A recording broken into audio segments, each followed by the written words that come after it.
artists. Today we're going to be making a collagraph rubbing.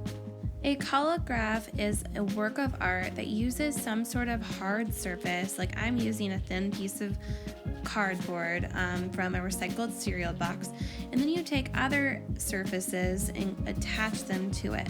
So other found objects. So I'm going to use more cardboard and some yarn to attach so that I can make some kind of print or raised surface to add texture.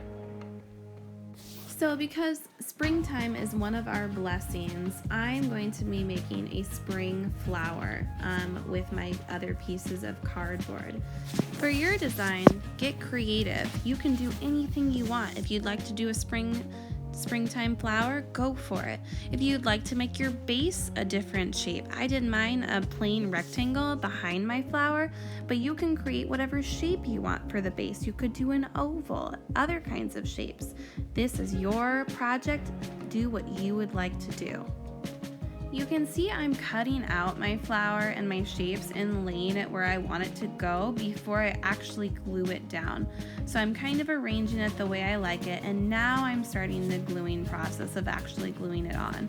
The other thing you want to think about is when you're doing your layers, you don't want to really do more than one layer. You can see my petals are kind of overlapping my stem. I wouldn't go above that layer. Like if you kept stacking up another petal on top of it, it could get a little bit too, the surface could be raised too much and it could cause problems.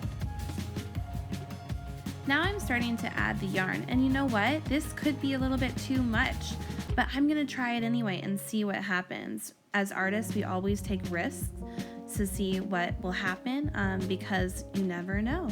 That's how we grow as learners.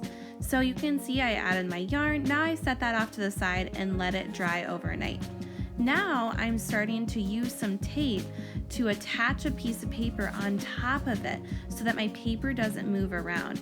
I'm also peeling off a crayon so that I can do my rubbing.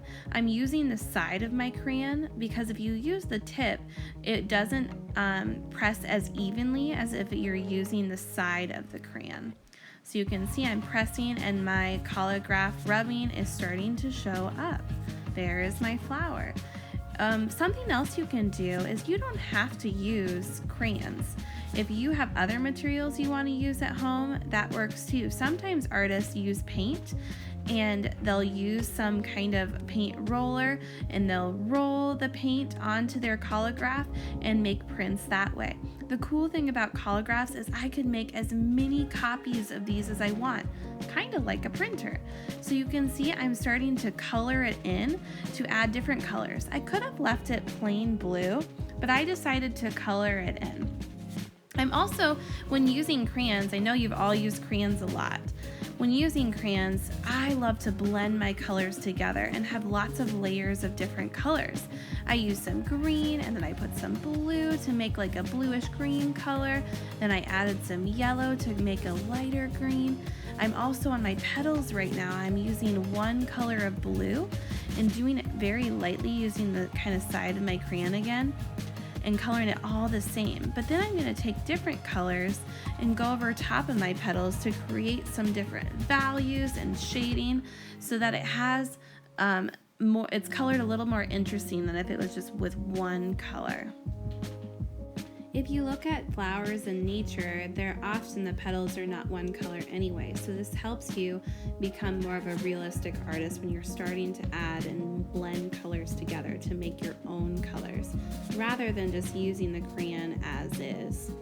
So now I could kind of see my swirl from the yarn, so I'm glad I experimented with that and tried it, because now I can color it to make that swirl show up a little bit more.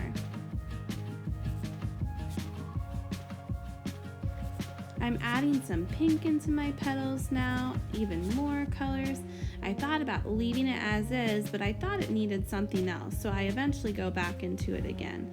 Now I'm adding a color in the background that is different than the blue. Orange and blue are called complementary colors, and it's because they're across from each other on the color wheel.